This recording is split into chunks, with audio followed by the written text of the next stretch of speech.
오늘은 느헤미야 8장입니다. 느헤미야 8장입니다.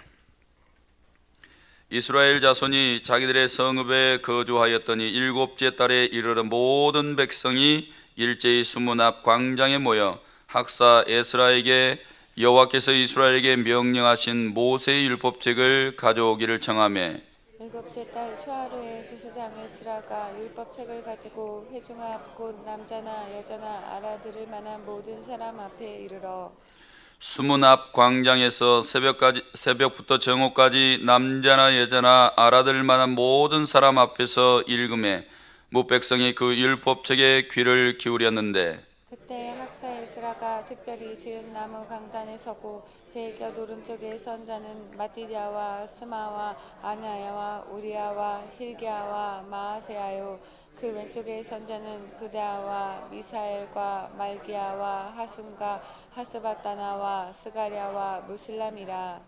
에스라가 모든 백성 위에 서서 그들 목전에 책을 펴니 책을 펼 때에 모든 백성이 일어서니라. 에스라가 위대하신 하나님 여호와를 송축하며 모든 백성이 손을 들고 아멘 아멘 하고 응답하고 몸을 굽혀 얼굴을 땅에 대고 여호와께 경배하니라.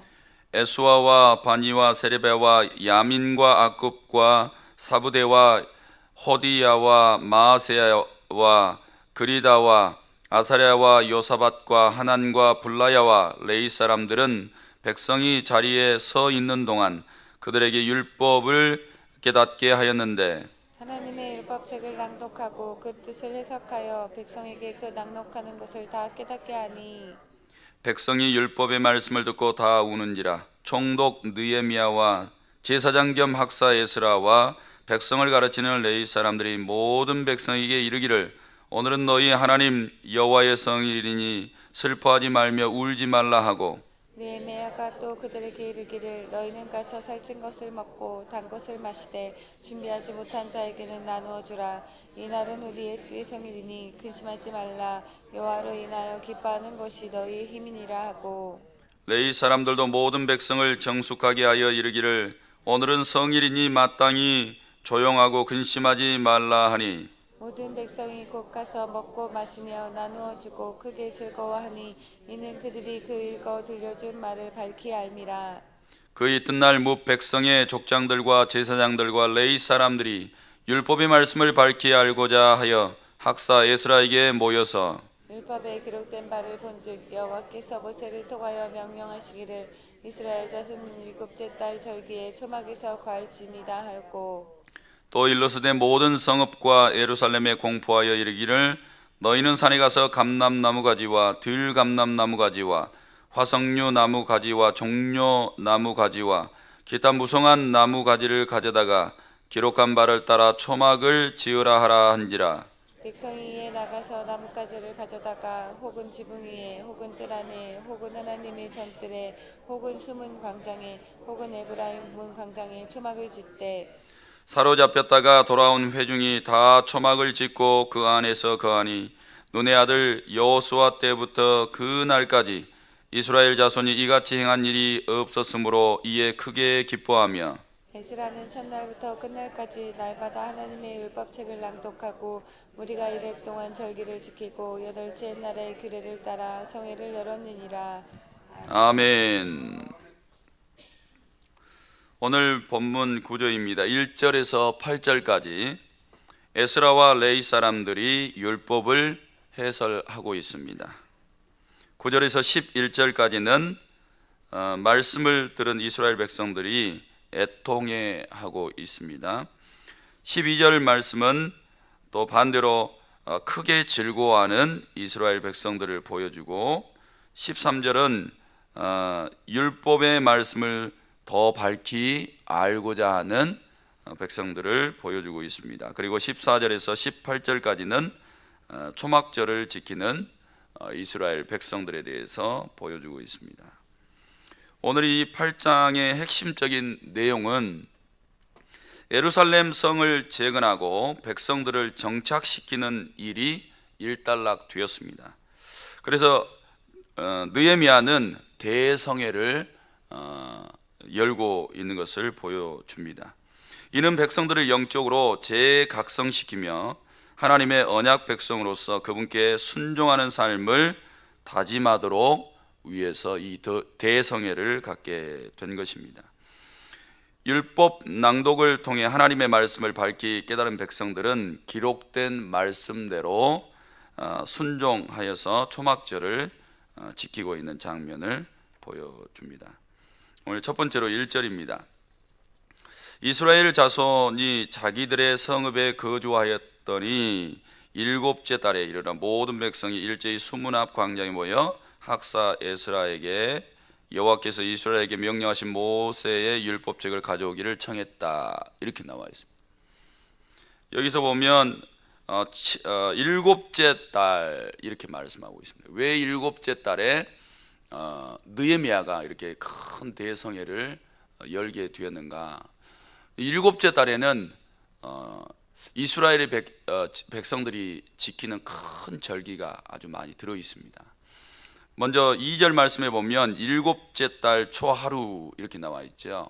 일곱째 달 초하루는 7월 1일이죠. 그날은 나팔절로 지켰습니다. 그 다음에 7월 10일은 속죄일로 지켰고 7월 15일은 레위기서 23장에 나와 있는 것처럼 초막절의 절기입니다. 그래서 이렇게 큰 절기가 있는데 먼저 일곱째 달 초하루에 지키는 이 날은 나팔절입니다. 나팔절. 나팔절은 어떤 절기냐?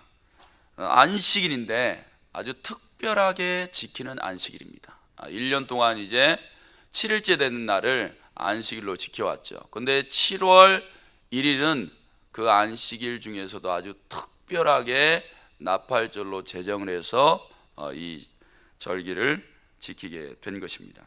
이 날은 물론 안식일 날에는 노동을 금했습니다. 그런데 이 나팔절에 노동은 꿈에도 꿀 수 없었어요. 모든 사람들이 노동을 금하고 오직 하나님만 섬기는 날이 된 것입니다. 그래서 나팔절에 이스라엘 백성들은 어떤 일을 했냐? 율법책을 낭송했습니다. 율법책을 낭송하고 그 다음에 백성들은 율법의 말씀을 듣는, 배우는 그런 일들만 했던 것을 보여줍니다. 그래서 오늘 본문 말씀에 보면 학사 겸 제사장 에스라가 나무로 짜여진, 특별하게 짜여지는 단상 위에 올라가서 하나님의 말씀을 계속해서 낭송하고 또 낭송된 이 율법책을 그의 좌우에 있었던 사람들과 레위인들이 그 서서 듣고 있는 사람들에게 찾아가서 그 율법책을 밝히 깨닫게 해주고 알게 해주는 이런 일들을 행하고 있는 것입니다. 자, 그러면 이 하나님의 율법을 얼마 정도 이렇게 낭송을 했느냐? 3절 말씀해 보니까 새벽부터 정오까지 이렇게 하나님의 말씀을 낭송했다, 이렇게 나와 있습니다. 그러니까 새벽부터 정오까지 약 6시간 이상을 잡고 있습니다. 이 6시간 이상을 율법을 계속해서 서서 낭송했었고 이스라엘 백성들은 계속해서 서가지고 그 율법의 말씀을 듣게 된 것이죠. 아마 우리 성도님들이 주일날 새벽부터 나와가지고 12시까지 이러고 있으면 아마 그냥 화장실 간다고 다 가면서 엘리베이터 타고 차 타고 집에 가서 보이지 않을 겁니다. 근데 이걸 하루 종일 한 거예요. 하루 종일. 사랑하는 성도 여러분, 얼마나 이스라엘 백성들이 하나님의 말씀을 사모했는지 그들의 열정을 보게 돼요. 아마 집에 가서도 6시간을 성경책 보라, 드문 일입니다. 아주 진짜 은사 받지 않으신 분들, 이게 아주 송이꼴처럼 달아가지고 눈에 탁 달라붙어서 마음에 달라붙어서 하루 종일 성경을 보시는 소수의 분들 외에는 이런 믿음과 신앙을 보기가 어렵습니다. 사랑하는 성도 여러분, 정말 하나님을 사랑한다라면 하나님의 말씀을 사모하게 되어 있습니다. 그래서 이스라엘 백성들처럼 이 안식일에는 하나님의 말씀이 하루 종일 낭송되는 거예요. 그리고 그 말씀을 듣고 그 말씀을 밝히 깨달아 알아서 순종하게 되는 것입니다. 말씀을 알아야 진짜 순종이 나와요. 진짜 말씀을 모르고 순종하려고 하면 담임 목사님의 말씀이 어려우세요. 사람의 말로 들리는 거예요. 성경을 모르면 교구장님들의 말이 별로 공신력 있게 들리지 않아요. 하나님의 말씀을 밝게 깨닫지 못하면 선생님들이 아이들 성경 잘 가르치기가 힘듭니다. 그러니까 아이들이 어려운 거예요. 사랑하는 성도 여러분, 어찌됐든 간에 이스라엘 백성들은 6시간 이상을 하나님의 말씀을 이렇게 낭송하고 그 말씀을 듣고 깨달아 아는 것을 기뻐했던 것처럼 사랑하는 성도들도 오늘부터 그렇게 살아가시기를 주님의 이름으로 축원합니다. 7절에서 8절 말씀에 이렇게 보면 에스라가 율법책을 낭송하면 레인이나 율법에 익숙한 사람들은 듣는 사람들에게 그 뜻을 해석해서 알게 해 주었습니다. 오늘 이제 일주일 동안 이렇게 우리 교사분들이 새벽 기도를 하고 있습니다. 교사 선생님들이 할 일은 바로 그겁니다. 이렇게 학사 에스라가 하나님의 율법을 이렇게 낭송하면 그것을 밝게 알아서 듣는 사람들에게 깨닫게 해주는 거예요. 그 일을 하는 거예요. 그런데 교사분들께서 하나님의 말씀을 잘 깨닫지 못하면 아이들에게 가르쳐 줄 수가 없어요. 그러니까 또 잘못 가르쳐 주면 헛된 것을 그들이 깨달아서 잘못 살아가게 됩니다. 그래서 우리가 드라마 하나를 봐도 아주 내가 좋아하는 연예인들이 명대사 한마디씩 하면 그게 가슴속에 와서 팍팍 박혀요. 그리고 그런 생각들, 사상들을 가지고 살아갑니다. 그런데 하나님의 백성들은 하나님의 말씀이 그들 심령 속에 들어가서 팍팍 꽂혀야 돼요. 꽂혀야 되는데 그 말씀이 이해가 되고 깨달아질 때 듣는 사람들의 심령 속에 들어가서 꽂힌다는 거예요. 그러니까 사랑하는 우리 교사들께서는 이렇게 교회에서 가르치는 양육이나 그리고 하나님의 말씀을 설교 들을 때 듣고 밝게 깨달아서 먼저 아셔야 돼요. 그래야 어린 생명들에게 그 말씀을 밝게 알게 해주어서 그들이 하나님을 섬기게 되는 것입니다. 오늘날 이 현대교회의 강단에서 설교하시는 목사님들도 마찬가지입니다. 그러니까 설교가 참 어렵죠. 왜냐하면 하나님의 말씀을 읽고 그것을 밝게 먼저 깨닫고 하나님의 말씀을 전해줘야 돼요. 이것을 잘 하지 못하면 성도의 영혼을 죽이는 거예요. 그리고 그릇되게 자라가도록 잘못된 것을 계속해서 넣어주니까 하나님 보시기에 합당하지 않습니다. 그러니까 이런 분들은 하나님이 몇 번 기회를 주고 그래도 하나님의 말씀을 가볍게 잘못 그릇되게 가르치면 빨리 그 사람 끌어내려야 돼요.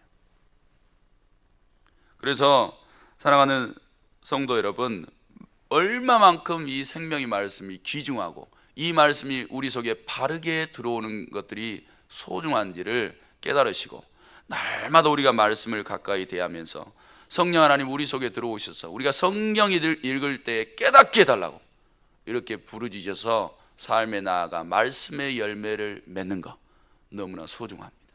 사랑하는 성도 여러분, 오늘도 이 말씀으로 도전 받으시고 삶에서 말씀으로 많이 열매 맺기를 축원합니다. 그 다음에 율법을 낭송하고 잘 해석해서 깨닫게 해주면 나타나는 결과들이 있습니다. 9절 말씀에 우리 다 같이 읽겠습니다. 백성이 율법의 말씀을 듣고 다 우는지라. 총독 느헤미야와 제사장 겸 학사 에스라와 백성을 가르치는 레위 사람들이 모든 백성에게 이르기를 오늘은 너희 하나님 여호와의 성일이니 슬퍼하지 말라 울지 말라 하고. 아멘. 첫 번째로 하나님의 말씀이 들어와서 깨달아지면 애통함이 일어납니다. 그리고 슬퍼합니다. 왜 그러냐? 하나님의 말씀이 우리 속에 이렇게 들어오면 우리 안에 있는 악하고 더러운 죄들이 딱 지적됩니다. 그래서 이 죄를 인해서 슬퍼하고 애통하게 되는 것입니다. 사랑하는 성도 여러분, 그래서 예수님께서 마태복음 5장 이렇게 말씀하셨잖아요. 애통하는 자는 복이 있나니 그랬습니다. 하나님의 말씀이 들어와서 이 죄가 깨달아지는 사람들, 이런 사람들은 애통하게 돼 있다 이 말입니다. 아직도 구원받지 못하는 사람, 누군가 죄범하고 있는 사람들을 위해서 우리가 중보하게 될 때에 말씀이 그 사람을 비춰보니 그 사람은 죄인인 거예요. 그래서 애통하는 마음이 오는 거예요. 사랑하는 성도 여러분, 하나님의 말씀을 우리가 가까이 대하며 그 말씀 속에 나아갈 때 우리 안에 있는 더럽고 냄새나는 이 죄악들이 다 밝히 드러났어. 정말 우리가 이 죄 때문에 애통해하고 이 죄 때문에 우리가 고통스럽고 힘겹고 환난이 있고 문제들 속에 쌓여있는 우리 자신들을 들여다보면서 슬피 울 수 있는 이런 믿음의 회복들이 우리 안에서 일어나기를 주님의 이름으로 축원합니다. 그리고 두 번째로 율법을 낭송하고 잘 해석해 주면 나타나는 결과 12절 말씀에 보니까 이제 그들이 크게 기뻐하고 즐거워하게 되는 것을 봅니다. 하나님의 말씀은 그렇습니다. 우리의 죄를 지적해 줘서 이 죄를 회개하고 나면 우리의 영혼이 사는 겁니다. 하나님의 말씀은 우리 속에 들어오셔서 죄는 뽑아내고 우리 죽을 영혼을 살려내는 것입니다. 그래서 우리가 영적으로 위로함이 생기게 되는 것이고 이런 우리의 영혼은 기뻐하며 즐거워하게 되는 것입니다. 그래서 하나님의 말씀을 통해서만이 우리가 참된 위로를 받을 수 있다. 이 사실을 기억하시고 사람에게서 위로를 찾지 마세요. 사람에게서 위로를 찾지 마시고 말씀 속에서 하나님의 위로를 받으시기를 축원합니다. 이처럼 하나님의 말씀을 듣고 애통하는 사람은 진짜 복을 받는 거예요. 진짜 복. 이것이 하늘의 참된 복인 것을 믿습니다. 그 다음에 세 번째로 13절 말씀해 보니까 하나님의 말씀을 더 밝히 알고자 하는 욕구가 생기게 됩니다. 그 이튿날 무 백성의 족장들과 제사장들과 레위 사람들은 율법의 말씀을 밝히 알고자 하여 학사 에스라에게 또 모였습니다.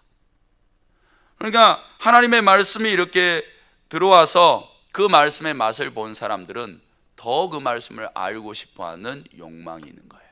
사모함이 있는 겁니다. 사랑하는 성도 여러분, 말씀은 그런 거예요. 왜요? 우리가 맛있는 음식 먹으면 또 다음에 또 찾아가서 먹고 싶어합니다. 그런 것처럼 우리의 영혼이 달고 오면 하나님의 말씀을 한번 맛보게 되면 그 말씀을 계속해서 맛보고 싶은 욕구가 있는 거예요. 그런데 그런 욕구가 안 일어나죠. 그런 욕구가.